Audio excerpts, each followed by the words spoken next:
Scene 1. The Trigger. In 1995, the city of Boston buzzed with whispers of corruption and violence. The FBI finally launched an investigation into James Whitey Bulger, prompted by a string of murders tied to his gang. Detectives began piecing together the puzzle when evidence of Bulger's involvement in these crimes started surfacing. Among them was the 1986 murder of Deborah Davis, a bystander caught in the crossfire. The investigation team, led by determined agents, saw this as the first crack in Bulger's seemingly impenetrable armor. Scene 2. Hidden Angle.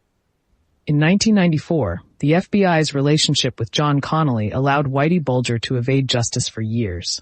While Bulger collaborated with the FBI, the agency had its own secret deal with his rival, the notorious Italian mobster Johnny Martorano. This arrangement was a dangerous game of manipulation. The FBI used Martorano to counterbalance Bulger's influence, playing both sides of the criminal underworld against each other.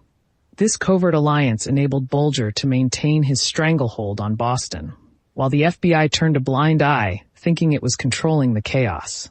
But the deal wasn't simply about controlling crime. It was a pact that fed into the very fabric of organized crime, allowing Bulger and Martorano to operate with impunity. The FBI's entanglement with these figures deepened their involvement beyond mere informant relationships.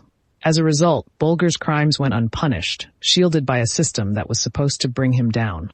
The investigation into Bulger, now unfolding, threatened to expose these hidden alliances that had kept him untouchable for so long. Scene 3. First evidence. As the investigation gained momentum, agents uncovered damning evidence linking Bulger to multiple homicides. The most pivotal piece was a detailed account from a former associate of Bulger. This key witness, in 1997, bravely stepped forward to expose the inner workings of Bulger's criminal empire. His testimony painted a vivid picture of Bulger's operations, from drug trafficking to extortion. Investigators now had a clearer view of the empire that had eluded them for so long, a fortress built on fear and manipulation. The former associate's revelations were more than mere confessions.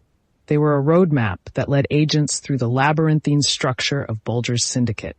Each detail, from hidden caches to coded messages, added layers to the investigation. For the first time, the FBI had concrete leads that connected Bulger directly to the crimes they had long suspected him of orchestrating. Act 3. Scene 1. A new target emerges.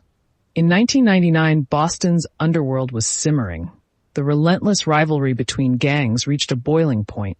When the body of a rival mobster turned up, the whispers in the street named Whitey Bulger's crew as the orchestrators.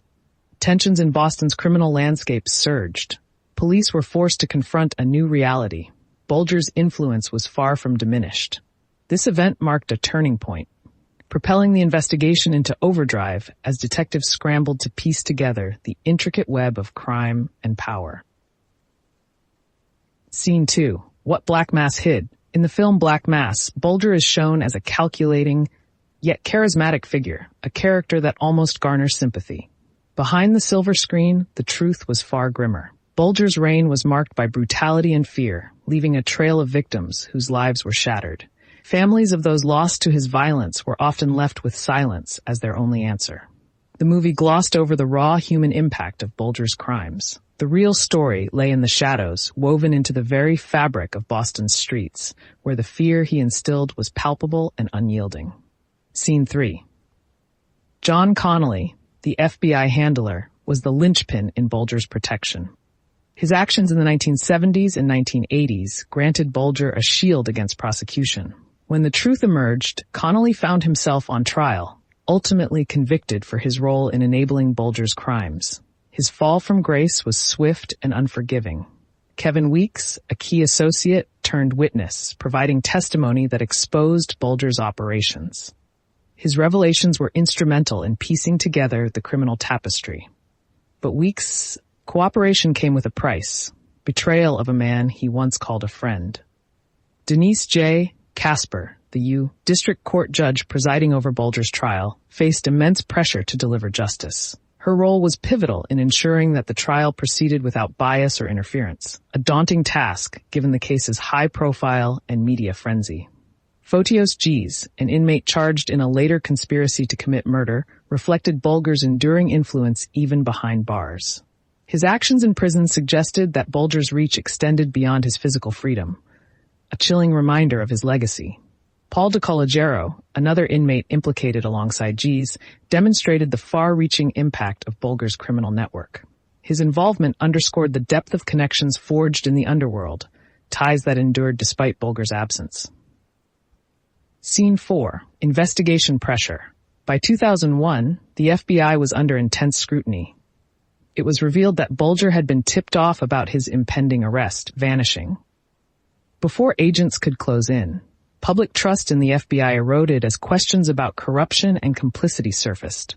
The media pounced, each headline amplifying the agency's failures. Investigators faced mounting pressure to deliver results, but leads were scarce, and the trail was cold. The specter of Bulger loomed large, a ghost haunting the corridors of power and justice. Scene 5. Major twist or setback. In 2002, a critical misstep by the FBI allowed Bulger to slip through their grasp once again. Scene 1. On June 22, 2011, in the sun-soaked streets of Santa Monica, California, James Whitey Bulger's long run from justice came to an abrupt end. As the late afternoon light cast long shadows, FBI agents surrounded his modest apartment complex. Inside, Bulger, now an elderly man, felt the walls closing in. With a knock at the door, the facade of his quiet retirement shattered. Agents entered, their eyes meeting Bulger's unflinching gaze. He offered no struggle, just a resigned nod. 16 years of evasion crumbled in that quiet moment, a legendary criminal finally in custody. Scene 2. Confession or key statement. When the trial commenced in 2013, Bulger's defense adopted a bold strategy. His attorneys claimed betrayal by the government, painting him as a victim of corrupt alliances. Bulger, however, remained tight-lipped, refusing to testify. His silence spoke volumes, a calculated defiance against the system he once manipulated. In a rare court statement, he called the trial a sham. This proclamation revealed a man still convinced of his own invincibility. Yet the courtroom buzzed with an unspoken truth. Bulger's empire was built on fear, not justice. Scene 3. As the trial unfolded, key testimony from former associates like Kevin Weeks laid bare the brutality of Bulger's reign. Weeks detailed a regime of terror, recounting how victims were silenced with ruthless precision. The testimony was chilling, painting a portrait of a man who ruled through intimidation and violence. Prosecutors meticulously built their case, piece by piece, revealing layers of Bulger's criminality previously shrouded in myth. The defense struggled to counter the damning evidence, their narrative of a wronged man unraveling with each witness. Spectators were left stunned by the raw, unfiltered truth of Bulger's legacy, a darkness that Black Mass had only hinted at. Scene 4 shows truth exposed. Here's what Black Mass got right. The film captured the intensity of Bulger's persona, his ability to command loyalty and fear in equal measure. It also accurately depicted the complex relationship between Bulger and his FBI handler, John Connolly, a bond that blurred lines and crossed moral boundaries. Here's what they completely changed or left out. The film romanticized Bulger's life, glossing over the full extent of his violent crimes and the devastation left in their wake. Scene 1. Immediate aftermath, August 12, 2013. The courtroom sat in tense anticipation as James Whitey Bulger received his sentence. 2 life terms, plus 5 years. The once feared crime boss stood impassive, his empire now reduced to the cold walls of a prison cell. John Connolly, the FBI agent who had once shielded him, faced his own reckoning, serving time for racketeering and second-degree murder. Meanwhile, Kevin Weeks, Bulger's former confidant, walked a different path. Having testified against his old ally, he was given a reduced sentence, a freedom tainted by the betrayal of a man who had been like a brother. Scene 2. The unanswered question. Despite the verdict, questions loomed. Unanswered whispers of Bulger's hidden fortune persisted, a pot of gold at the end of a dark rainbow. Files hinted at millions, but investigators never found a trace. The streets of Boston still echoed with tales of Bulger's ghost, sightings in shadowed corners, the specter of his influence refusing to fade. What was left unproven was the full extent of FBI complicity. How deep did the corruption run? Bulger's silence at trial left these questions hanging like a cloud over the city. Scene 3. What this story reveals. The Bulger saga exposes a chilling reality about power and corruption. It unveils the dangerous liaison between law enforcement and criminality, a dance of shadows where the lines blur beyond recognition. This story is a stark reminder of the consequences of unchecked power and hidden alliances. Scene 4. The unexpected break. 2 weeks after the sentencing, a new lead emerged. A former associate of Bulger, Thomas Norris, approached the authorities with unexpected information.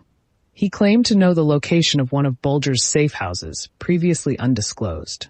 Norris, driven by an old grudge and the promise of immunity, led investigators to a decrepit warehouse in Quincy, Massachusetts.